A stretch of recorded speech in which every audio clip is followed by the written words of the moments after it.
Hello everyone. My name is Sanjeev, and today we'll be discussing about prompting techniques. Before we dive deep into what the prompting is, let us just understand where the prompting will be used and how it will be used. I hope that many of the people have already some basic knowledge around this, but there might be a couple of people who do not know what prompt is. In the interest of their knowledge, let's get started with the basics. Uh, so where the prompt will be used is like, let us say we have an application and that application more or less is using an LLM in the backend and then trying to understand the user's query and respond back to the user based on the information that the user is looking for. Imagine that we have an application like this and maybe LLM is sitting somewhere in the core, and we have a user who is trying to invoke the application or the large language model and expecting a answer from it. So when you have an application like this, and whenever you have LLM as a core component, where you send some kind of information to it and receive some information from it, there is something called as prompt. Okay, this prompt is nothing but a set of guidelines of how a large language model should be performing. Now, the prompt can say about what the LLM should be doing. It can talk about what should be the tone of LLM, uh, whether you can have some guardrails, whether you allow the LLM to be softer or a little harsh while speaking back to the user. In an event when the user's question is not clear, maybe you can ask LLM to get more clarity on it and then ask more information from the user to help the user reach to the problem statement, or reach to the solution of the problem. More or less, what we will do is like the LLM, which is present in the application, it follows the structure of guidelines. There are a set of guidelines that it is following, and those guidelines is nothing but prompt. Okay. Usually, there is a problem in understanding with most of the people. Okay. People think that the user's question itself is a prompt. No, it is not. Prompt is something which you have a developer, say for example, and this data scientist or a developer has already configured LLM to do some job, for example, let us say. So there is a prompt that's sitting inside this application itself. Maybe in some cases you don't give the prompt to the model directly, you give the question and you get back the answer. But in the backend there is a prompt sitting, and under these guidelines the application or the LLM model would be responding back to the user. Like let us say we have a bank. Okay, say for example I have a bank like ICICI, and what happens is like I'm trying to speak to the model here that is sitting in ICICI Bank. Now I don't expect that the model should get all the information about somebody's account, or let us say you should not allow, like let us say if you're developing some application tomorrow or day after, you should not be allowing one customer's information to some other customer. So that set of information you try to guide by putting it as a prompt and giving that prompt to LLM. So all that information is being stored and given to LLM. Now, what else is present in prompt? We will be looking at many other things, but for now, let's take it for granted that prompt is nothing but set of instructions that you give to LLM so that LLM can follow those instructions and respond back to the user. And always keep in mind that user's question need not be prompt. Okay. There might be some cases where user is adding set of instructions like, I want to know today's news in 5 bullet points. So that 5 bullet points is part of a prompt. So even if it is not configured in the developer's prompt, it still follows that instruction because that is what the user wants. Okay. And prompt can also have something like a tone at which the LLM should be speaking, the context based on which the LLM should be getting the answer, and maybe the output format as well, like, what kind of format it should respond to the user back to. Okay, let's continue from here.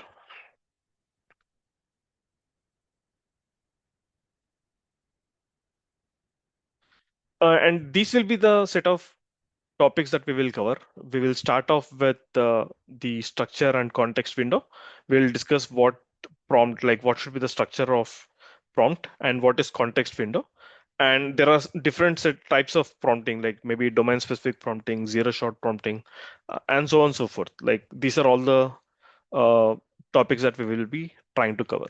So by the end of the session, you can have some idea about all these prompts, and probably you can use them based on the uh, problem that you're trying to solve. Okay. Uh, So more or less, there are three different categories of prompts that we will be looking at. One is foundational prompts, which are very basic, and little more complex is a zero shot and few shot prompts. We'll be going through a couple of examples to see what those are. And wherever we have a set of reasoning to be followed or workflows to be followed, we go through this third step, which is called as a reasoning, where we have chain of thought, step by step decomposition, and deliberate prompting. And in a couple of cases, you might also have more than one kind of RAG system involved. So in that case, you go for agentic workflow, wherein you will be requiring React, which will involve tool calling. Basically, nothing but you're trying to make one more function call or an API call to get further more information to solve the user's query. Okay, so let's try to see what all we can cover, but more or less that these are the different kinds of prompts that we have. Okay, let's start with the structure part first. Now, I was mentioning that prompt carries a lot of instructions, right? It not only carries instruction, but it also helps LLM to solve a particular problem in a refined way. Say, for example, there are these five categories in which you will be specifying in the prompt, and each category has its own importance. Say, for example, you start off with role. Okay, this is something like you ask the LLM to behave like someone. Say, for example, I ask the LLM to behave as a doctor. Imagine that you are a doctor and you have all the medical knowledge. Now try to help the patients understand what kind of medicines they were prescribed.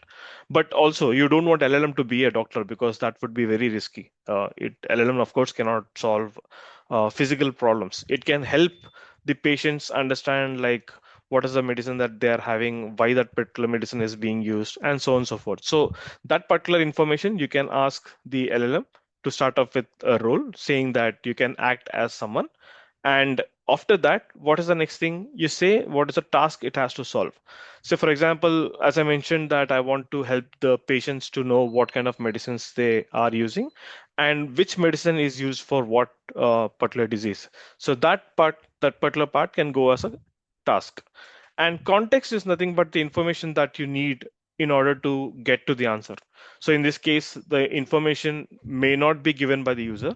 In some cases, the application might itself draw the information from maybe an S3 bucket or from a database, or maybe it can do an external web call and get from the internet, and so on.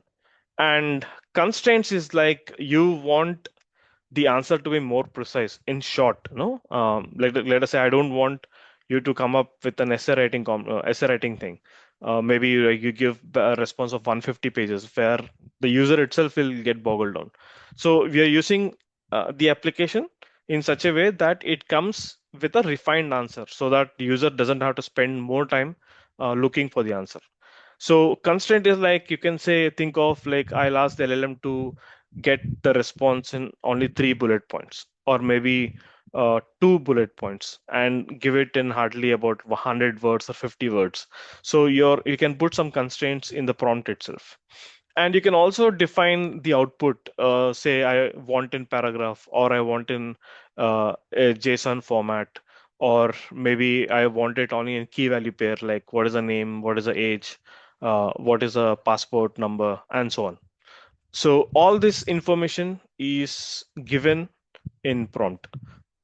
if you follow this particular structure, you will make it easy for the LLM to get to the answer more quickly. Okay, so more or less, we should always keep in mind that these things are present in the prompt. Okay, now let's get to the example that is given here, wherein you can read it out. Like, you're a career coach, help a college student write a resume for data analyst role.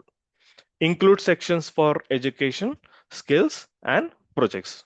Output is a markdown table format. So if you had noticed, we have already 1 minute. So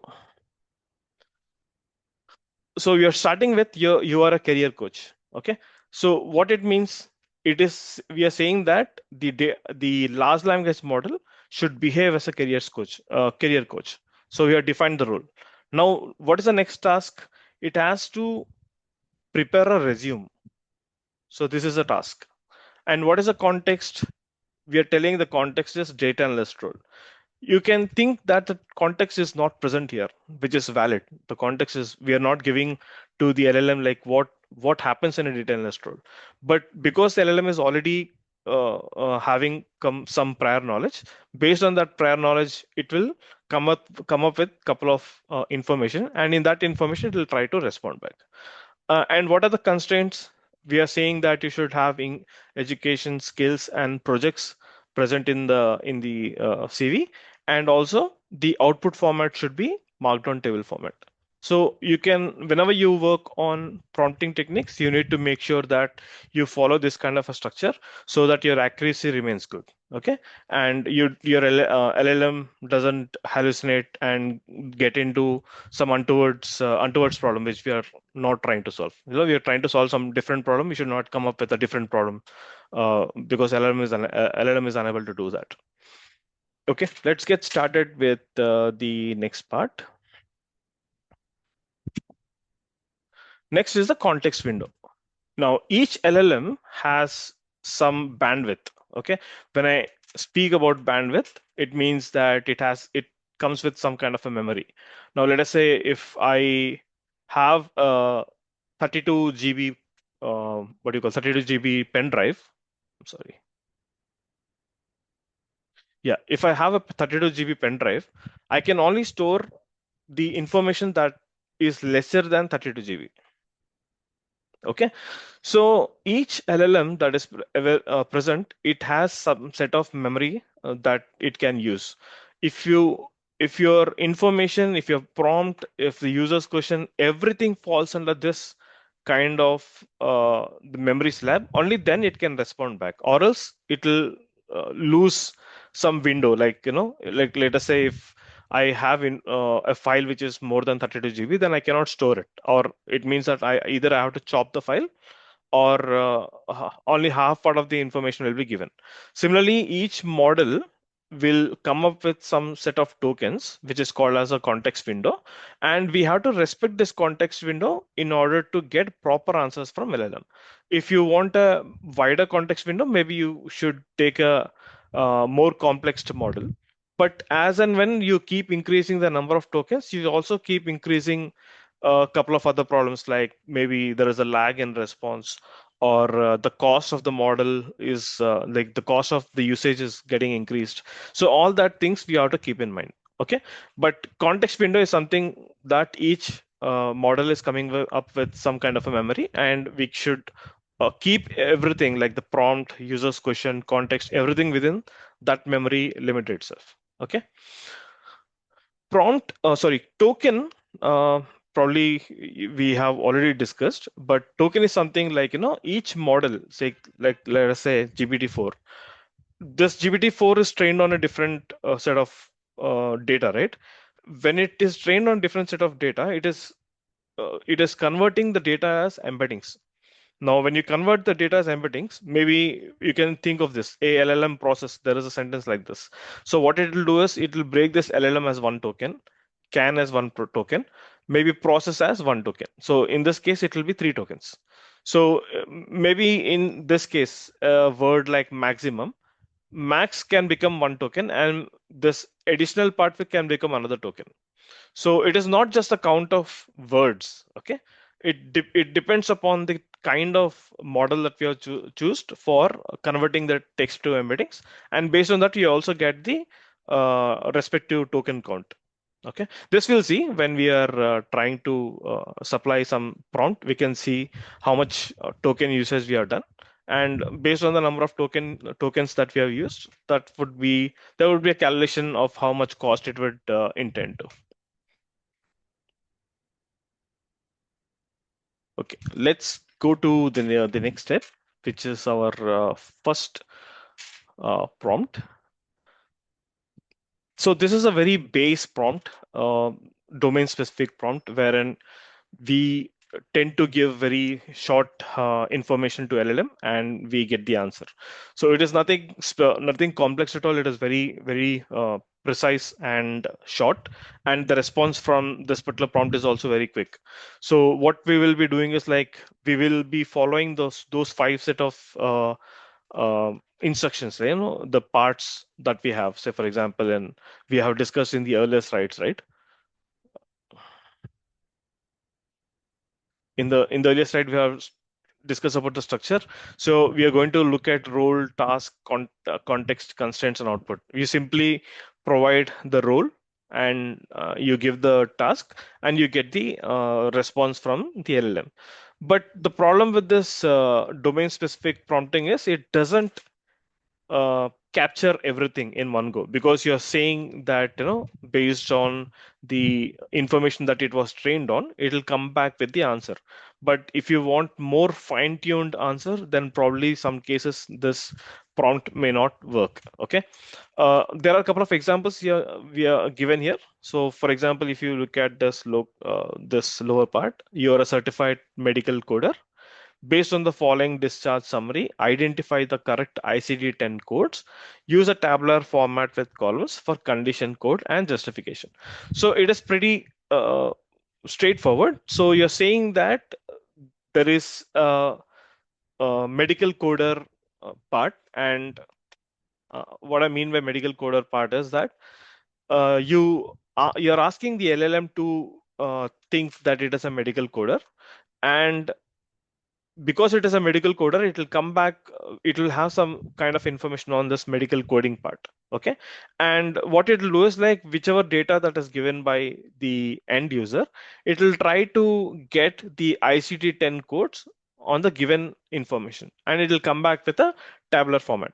So the context is provided in a very simple manner. Medical coder is the context here. You're asking the role, and you're also saying that, hey, this is the role, but this is also the context.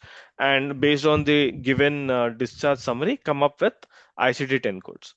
So you're not providing any ICD-10 codes to the LLM, but based on the prior knowledge that LLM was having during the training period, at that time, it will use these ICD-10 codes and it will fetch. So this is one of the base prompts that we have. Okay. We'll go to the slightly complex part now. This is something called as zero-shot prompting. Okay. Now, zero-shot prompting is when you want to make LLM work on something. You don't give any examples to it. Okay. Simply you ask the question and ask the LLM to do some task. Say, for example, I want to classify a news statement and come to know whether it is a business article or a sports article or maybe page three article. So in that cases, what would happen is you're not providing any example to the LLM.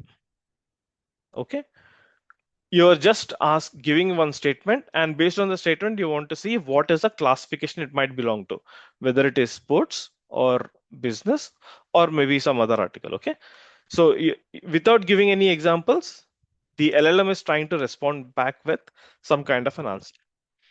So this is also very fast. Sometimes it might not work or it might not give you enough accuracy because the LLM doesn't understand all the patterns that are present outside. So if you want specific patterns, then you have to go to a few short examples. Okay, but more or less, let us look at the example given here.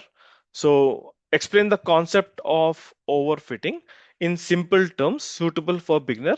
Use a short analogy and keep explanation under 80 words. So what is happening is you're not giving any information about what is overfitting. Okay. And you're also expecting the answer of from LLM to behave like, something like as if you're explaining some to a fresher. Come back with the answer stating that which a beginner can understand. Okay. So it'll look into this and it'll come back with the answer. Like, let us say now you have some more complex problem that you're trying to solve. In that cases, probably zero shot might not be helpful. So whenever you have some kind of a pattern, or like let us say this is very domain specific. When I say domain specific, like let us say I have a bank now, ICICI, and many people are trying to use the ICICI Bank's chatbot, and there is one feedback at the last thing. Okay, now there is happy, there is sad, and there is neutral. Okay, like let us say happy, sad, and neutral. So when there are three classifications, you want the LLM to understand what you can classify as happy and what you can classify as sad and what you can classify as neutral. In these cases, you provide one example for each use case. This is generally called as a golden example. And golden examples are sent to LLM along with the user's input. Okay. So what will LLM do? LLM will first look at all the golden examples. It'll gather a pattern for all of these, and it'll apply that knowledge on user's input. Now, user's input will it should belong to one of these. If it is not clear, probably you should mention in the prompt stating that, hey, if it is not clear, then you should revert back saying that it is out of scope, or maybe it falls under a fourth category which is not mentioned. Okay, this also we can look at in the demo. But again, now what will happen is if you have more number of examples, like let us say I have 1,000 examples to look at, then it becomes more difficult for me to give all the examples. And if the examples itself are not clear, then LLM cannot justify the answer. Okay, so this is slightly more complex than zero shot prompting, but few shot prompting sometimes it helps understand the LLM in a much better way. So just keep in mind that you should have golden samples, and those golden samples should be sent to LLM. LLM will look into those golden samples and come up with a pattern, and that pattern it will try to apply on the user's query. So that is few short prompting.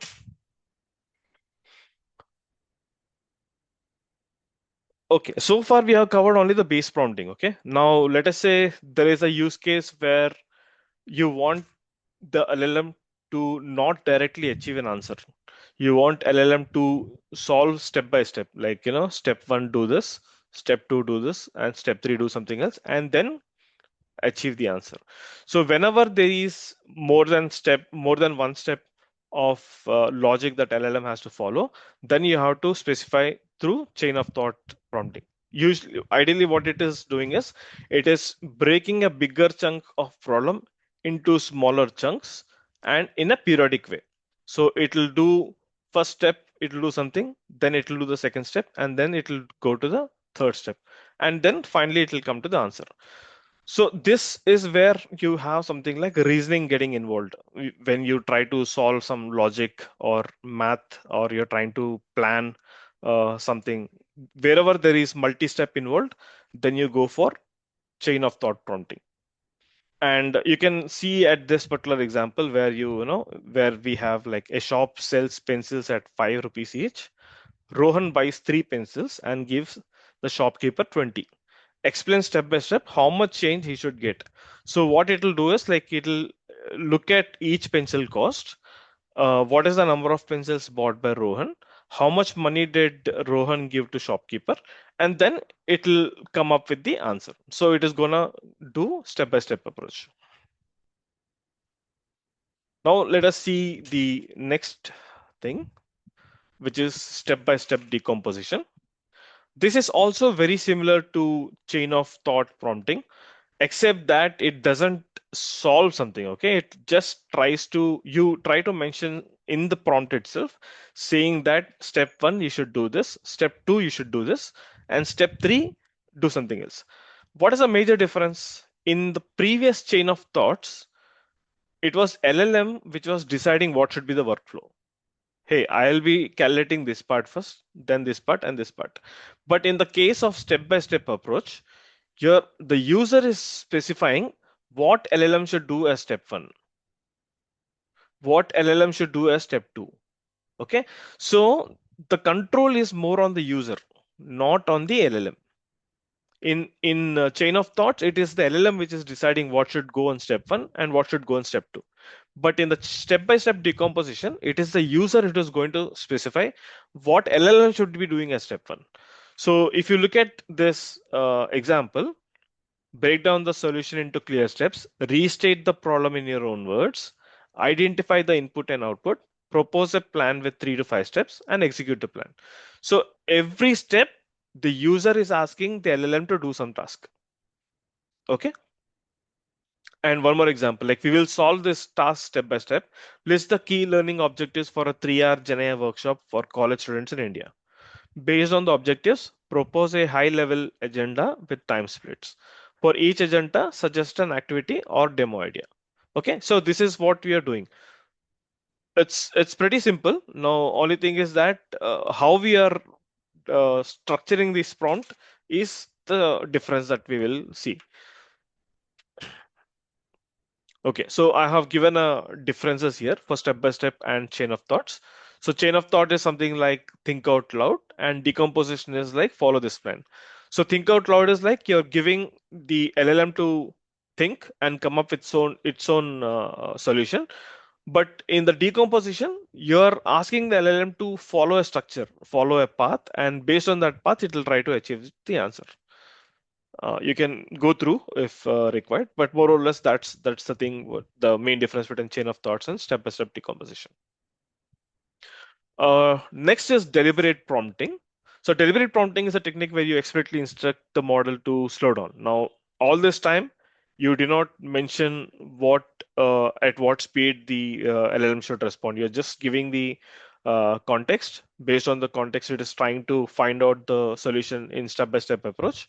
In few cases where you ask the LLM to choose what is the step one, in few other cases, the user itself is telling that this should be step one. Deliberate prompting is little more different. In deliberate prompting, what we are trying to say is you have to think carefully. Like, you just have to add couple of words like think carefully and deliberately, generate 2, 3 possible solutions and evaluate which solution is better for this problems, and reflect your reasoning and check your mistakes. So all these kinds of prompts, you're asking the LLM to be very cautious with the response it is coming back with. So there is a slight difference, but it all depends upon how you are giving that information to LLM. Okay. So this also we'll see how during the demo part how this deliberate prompting is playing a crucial role. But this deliberate prompting is going to be a little slow, but it's more accurate than the other prompts. Okay, we should be knowing all the prompts based on the business use case. Probably we'll be applying those prompts to solve the user's problem. Okay.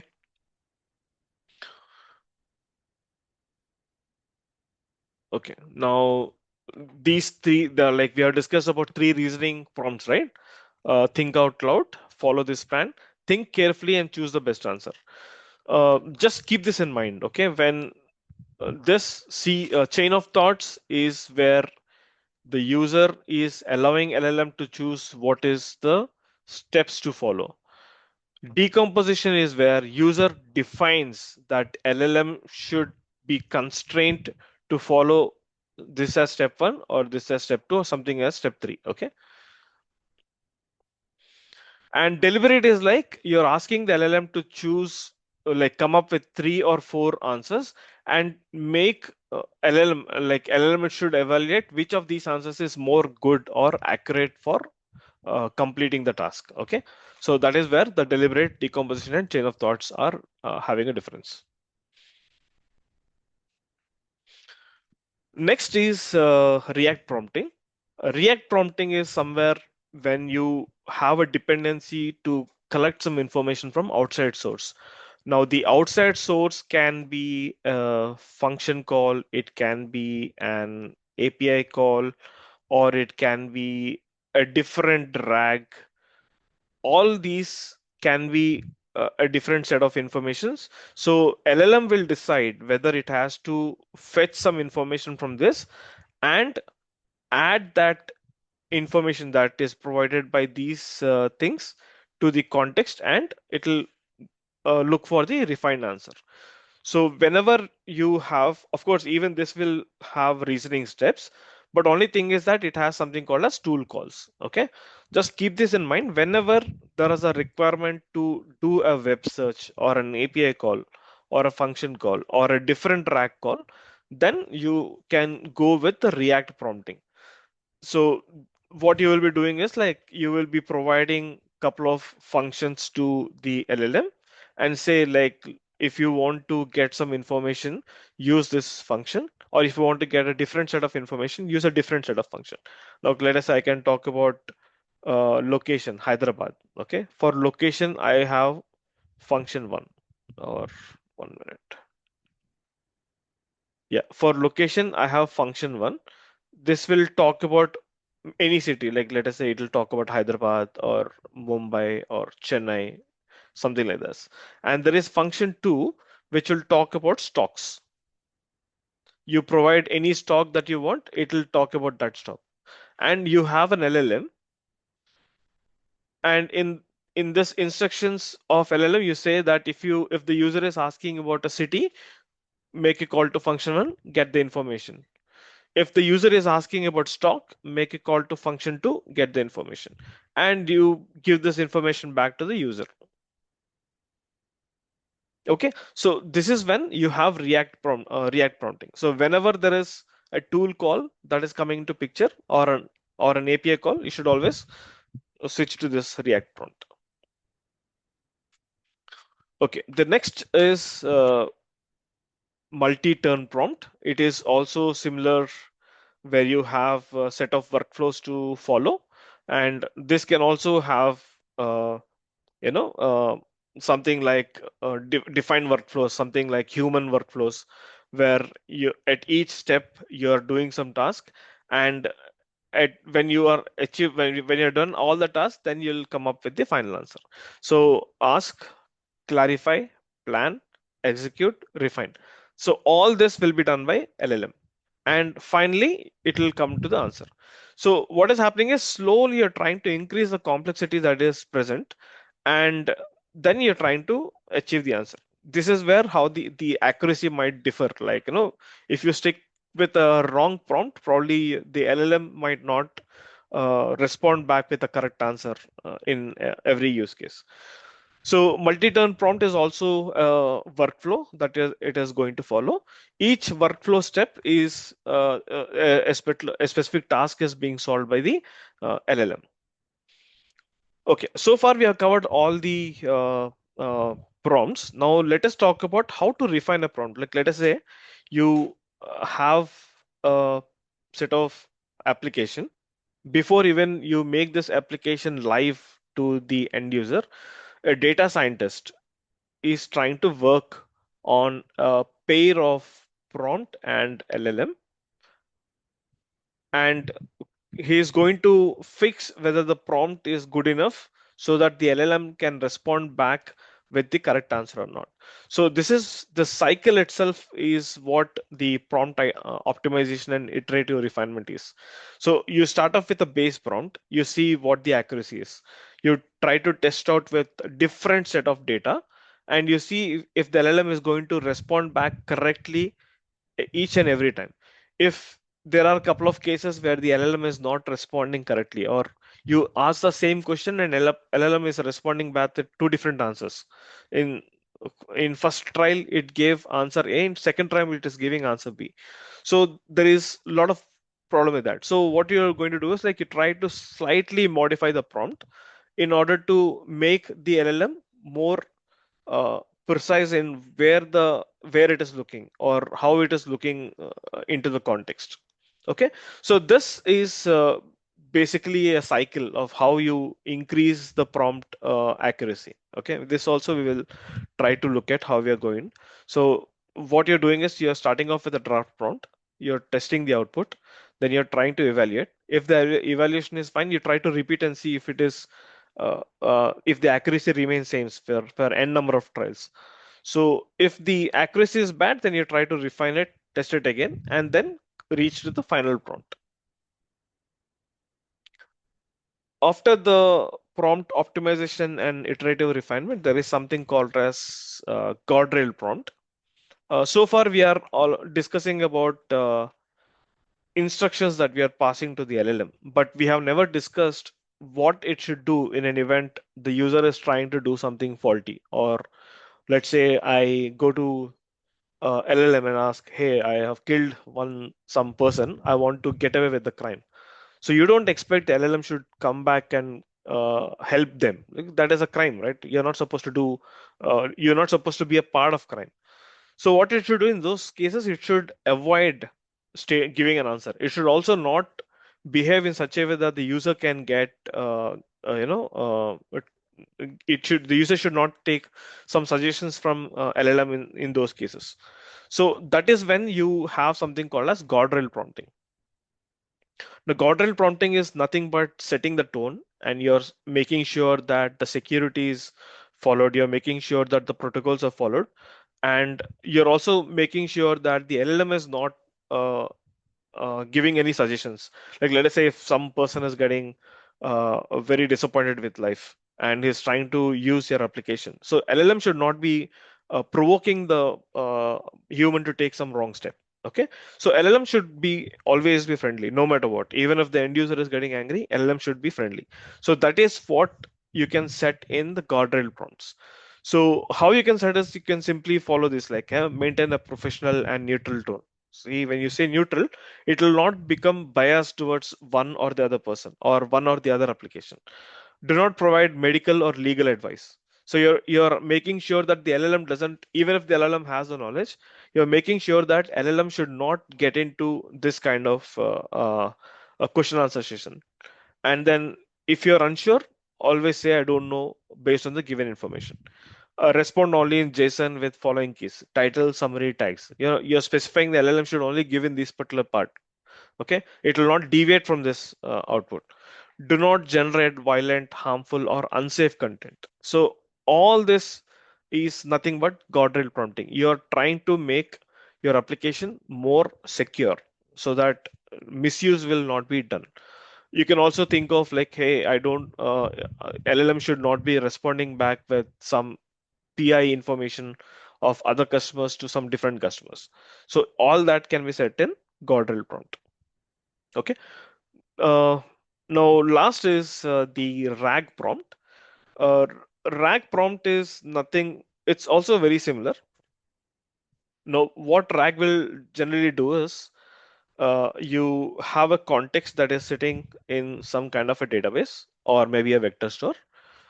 Whenever there is a need, LLM will decide to send what information it has to pull from this large vector database. You can think of something like a vector cosine similarity. Okay, I have a vector here and I have many vectors here. There are so many vectors. Let us say I have like 10,000 vectors. Now I cannot send all this 10,000 chunks to this particular LLM. What I'll do is, like, based on the user's question, I will first do a cosine similarity or a keyword search. From this 10,000, maybe I'll get only 5 closely matched or 10 closely matched documents. And then that 10 chunks will be added as context to the prompt and it will be sent to LLM. So RAG is nothing but uh, retrieval augmented generation. So you have a retrieval activity that is being done, and that retrieval is sent to LLM in part of a prompt. That also we'll see how we can make use of this prompt. And probably in while we are coming up with some kind of a product, we can see how we can make a RAG or we can how we can make an agentic flow. Okay, that's it for the sorry, that's it for the prompt part. We can go to the part for each of these prompts. Okay. I hope we have covered all the topics. Mm, So we have covered just a synopsis to before I end the discussion. We have spoken about structure. Structure is where you have five components of the prompt. You have the role, you have the task, you have the context, you have the what steps it has to follow, and what is the output format it has to come up with. And context window is something like a set of memory that each model has. And if you can limit your prompt and the user's input to that context window, you can get a better answer. Like, LLM can only look into that particular window. Any context that is crossing the context window, it will get chopped off, and it cannot be sent to LLM. Domain specific prompting is something where you ask the LLM to speak about a given context. Say, for example, I want to know about Hyderabad's temperature. So you're not giving any information to it, but you're getting the answer directly back. So it is just domain specific where you have city as a domain and you're having some information like temperature that the user is looking for. Next comes the zero shot prompting. So zero shot prompting is like when you don't have any examples to give to the LLM, but you're getting back the answer. So it is usually applied when the ask is very simple, like classification, intent classification of the user, or classification of the news article, something like that.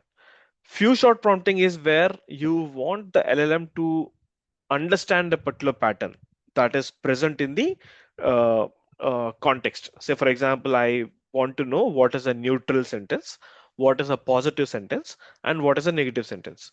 So, in that cases, you will be giving examples for each of those sentences, and then finally you will pass the user's input, and then LLM can look into those patterns and come back with what could be the intent of or what could be the classification of user's statement. Okay. Next is chain of thoughts. Chain of thoughts, as we discussed, is something where you ask the LLM to decide what should be the step one, what should be the step two, and what should be the step three.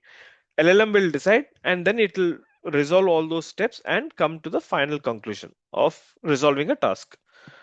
Step by step decomposition is slightly different.